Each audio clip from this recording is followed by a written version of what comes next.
অমর একুশের প্রথম প্রহর ঘড়ির কাঁটা ঠিক রাত ১২টা ১ মিনিট ছুঁতেই এক ঐতিহাসিক মুহূর্তের সাক্ষী হয় পুরো জাতি।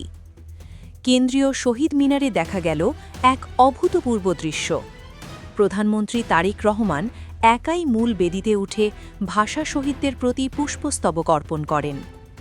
এরপর তিনি পশ্চিমমুখী হয়ে দাঁড়িয়ে মোনাজাত করেন গভীর আবেগে, নীরবতায়, বিনয়ে। বাংলাদেশের ইতিহাসে কোনো সরকার প্রধানের পক্ষ থেকে এমন দৃশ্য আগে দেখা যায়নি, এমনটাই বলছেন অনেকেই।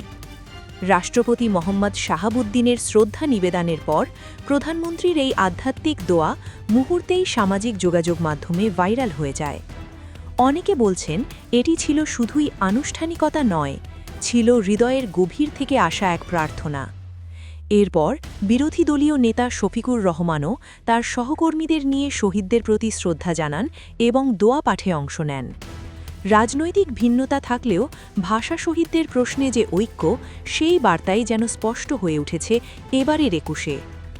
১৯৫২ সালের ভাষা আন্দোলনের শহীদদের প্রতি গভীর শ্রদ্ধা, বিনয় এবং জাতির প্রতি দায়বদ্ধতার অঙ্গীকার সব মিলিয়ে এবারের অমর একুশে হয়ে উঠেছে ব্যতিক্রমী ও তাৎপর্যপূর্ণ।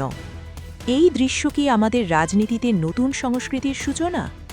এটি কি জাতীয় ঐক্যের এক নতুন বার্তা? আপনার মতামত কমেন্টে জানাতে ভুলবেন না। ভিডিওটি ভালো লাগলে লাইক, শেয়ার ও সাবস্ক্রাইব করে পাশে থাকুন।